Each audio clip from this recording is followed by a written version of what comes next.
کیا آپ جانتے ہیں کہ آپ کے گھر میں موجود ایک عام سا پودا جسے ہم پودینہ کہتے ہیں، یہ نہ صرف کھانے کا ذائقہ بڑھاتا ہے بلکہ ہاضمہ بہتر کرتا ہے، سانس کی بدبو کم کرتا ہے، سر درد میں آرام دے سکتا ہے اور گرمی میں جسم کو تر و تازہ رکھنے میں بھی مددگار ثابت ہو سکتا ہے۔ دوستو السلام علیکم، میں ڈاکٹر سید اقبال ابراہیم امریکہ سے آپ سے مخاطب ہوں۔ جیسا کہ آپ نے سنا، ہمارا آج کا موضوع ہے پودینہ۔ بہت سے لوگ سمجھتے ہیں کہ پودینہ صرف چٹنی یا مشروبات کے لیے ہوتا ہے۔ حقیقت یہ ہے کہ پودینے میں ایسے قدرتی مرکبات موجود ہوتے ہیں جو ہماری صحت پر مختلف قسم کے مثبت اثرات ڈال سکتے ہیں۔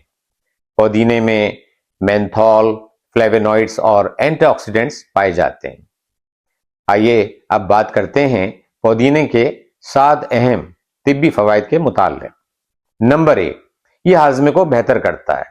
جن لوگوں کو اکثر بدہضمی رہتی ہے، یہ ان کے لیے بہت مفید ہے۔ اگر کھانا کھانے کے بعد آپ کا پیٹ بھاری ہو جاتا ہے، گیس کی شکایت ہے یا اکثر مروڑ رہتی ہے، تو ان صورتوں میں پودینے کا استعمال ان تکلیفوں سے نجات دلا سکتا ہے۔ آپ کو یاد ہوگا کہ ہمارے بزرگ سونف اور پودینے کے پانی کو پیٹ کے کئی امراض میں استعمال کرتے تھے۔ IBS یا اریٹیبل باول سنڈروم کے اکثر مریضوں میں اس کے استعمال سے فائدہ دیکھا گیا ہے۔ نمبر 2، جلد کو شفاف اور تازگی دیتا ہے اور چہرے پر موجود کیل اور مہاسوں میں کمی لاتا ہے۔ نمبر 3، سانس کی بدبو کم کرنے میں مدد دیتا ہے اور منہ میں تازگی کا احساس دیتا ہے۔ بدبو کو وقتی طور پر کم کرنے میں مدد مل سکتی ہے۔ نمبر 4، خاص طور پر گرمی میں اس کا استعمال آپ کو ٹھنڈک اور تازگی کا احساس دیتا ہے، کیونکہ پودینے میں مینتھول موجود ہوتا ہے جو آپ کو ٹھنڈک پہنچاتا ہے۔ اسی لیے آپ کو چاہیے کہ گرمیوں میں آپ پودینے کو اپنے مشروبات میں ضرور شامل کریں۔ نمبر 5، یہ اینٹی آکسیڈنٹ سے بھرپور ہے۔ یہ ہمارے جسم کو فری ریڈیکل سے ہونے والے نقصان سے بچاتا ہے اور ہماری قوت مدافعت میں اضافہ کرتا ہے۔ آسان لفظوں میں اگر بات کروں تو اس کا مطلب یہ ہے کہ پودینے کا استعمال ہمارے جسم میں ہونے والی ٹوٹ پھوٹ کو کم کرتا ہے۔ نمبر 6، جن لوگوں کو متلی رہتی ہے، یہ ان کو فائدہ پہنچاتا ہے۔ پودینے کی خوشبو یا مناسب استعمال سے متلی کی شدت کم محسوس ہوتی ہے۔ نمبر 7، جو لوگ ٹینشن یا جسمانی تناؤ کی وجہ سے سر درد کا جلد شکار ہو جاتے ہیں، ان کو چاہیے کہ پودینے کو باقاعدگی سے استعمال کریں۔ اس میں ایک کیمیکل موجود ہوتا ہے جسے روز میرینک ایسڈ کہتے ہیں۔ یہ اسٹریس میں کمی لاتا ہے، ذہنی سکون دیتا ہے، یادداشت میں اضافہ کرتا ہے اور آپ کے سوچنے سمجھنے کی صلاحیتوں میں بھی اضافہ کرتا ہے۔ اب جناب دیکھتے ہیں کہ پودینہ استعمال کرنے کے بہترین طریقے کیا ہیں۔ نمبر 1، تازہ پتے۔ یہ سب سے بہتر ہیں۔ روزانہ 10 سے 15 تازہ پتے اچھی طرح دھو کر سلاد یا کھانے کے ساتھ کھائے جا سکتے ہیں۔ نمبر 2، پودینے کی چٹنی۔ یہ مجھے بہت پسند ہے اور میں اسے اپنے زیادہ کھانوں میں شامل کرتا ہوں۔ اب آپ کو پودینے کی چٹنی بنانے کا مختصر طریقہ بھی بتا دیتا ہوں۔ پودینہ، دھنیا، ہری مرچ، لہسن، زیرہ اور لیموں ملا کر صحت بخش چٹنی بنائیں اور اسے کھانے کے ساتھ ضرور استعمال کریں۔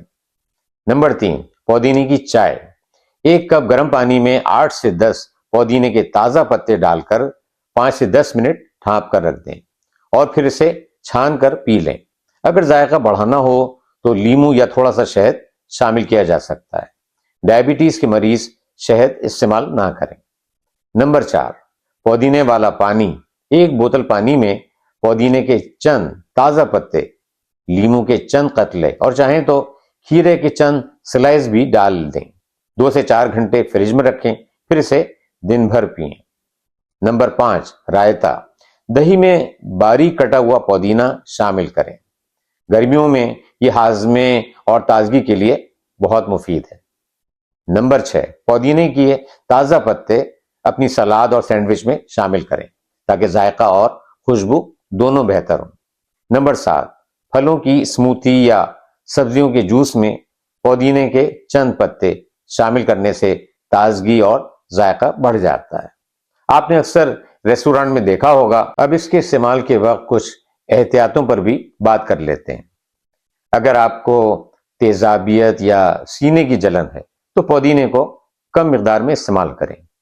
حاملہ خواتین یا دائمی بیماری، کرونک بیماری والے افراد سپلیمنٹ یا پیپرمنٹ آئل استعمال کرنے سے پہلے اپنے ڈاکٹر سے ضرور مشورہ کریں۔